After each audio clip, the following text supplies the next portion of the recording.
With Assassin's Creed releasing November 16th, there's been some conversations about launch titles for Quest 3. There's no real launch titles in a way. If you think about it, Assassin's Creed Nexus comes out November 16th, Asgard's Wrath 2 comes out in December, but what I think will happen when Quest 3 launches is a lot of your games are going to obviously look better due to the new adaptive resolution that happens automatically. Obviously, don't get this twisted, games will suddenly not look like they've got more NPCs, they simply will just look sharper. Red Matter 2 and Walking Dead, they are actual upgrades, they're not automatic upgrades. These are upgrades done by the developers on purpose, and it's really cool when you see that in the headset. But I wanted to focus on Assassin's Creed today. Basically, my hype levels for this game were not high. You know, is it going to be good? Because at the end of the day, taking a game from flat screen to VR is a whole new ballpark for developers. You know, you never know how it's going to go. And I think after Resident Evil 4, which I think is still one of the best flat screen to VR games I've ever come across, Assassin's Creed Nexus is looking like it could be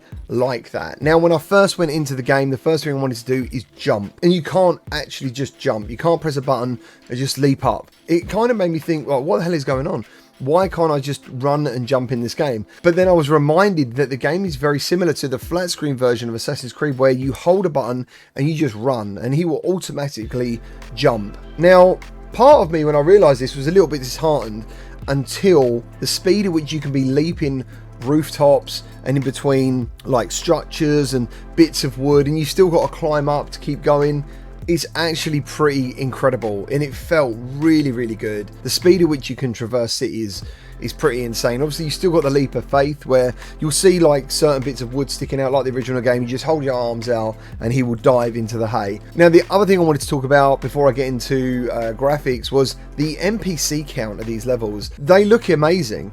At the moment, we're looking at the gap shortening between what was a standalone game, right? What the expectations of like a Quest 2 game is versus say PSVR 2 and PC. That gap is significantly shortened by a game running on Quest 3. The clarity is incredible. When developers actually make the time to make these games run on Quest 3 and look at their best, they look really good. It's like a console-like experience. And when I got off the gondola in the level in Assassin's Creed, I was amazed at the city and the draw distance, the colors, the amount of people walking around. You know, I was running around, pushing them all out of the way. And then there's the combat. The combat felt really good. And it's very similar to the game as well, where it's a lot of countering. You can get the odd stabbing really easily. One of the games I used to get frustrated with was Arashi Castles of Sin, where the game is all about counter. You have to counter to get the stab. Very rarely will you get the stab without the counter.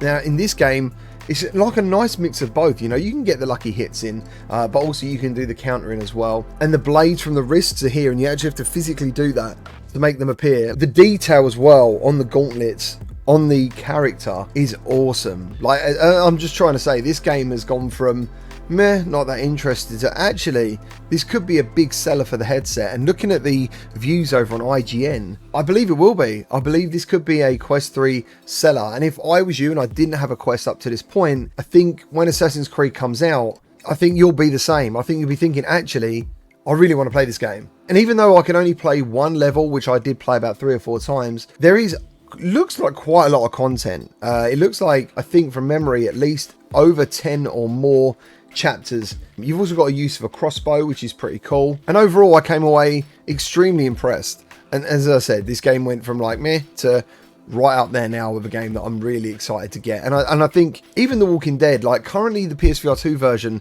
is the best version and the best way for me personally. I like PC, don't get me wrong, but I just love that smoothness, you know, lack of load times, lack of like dropped frames.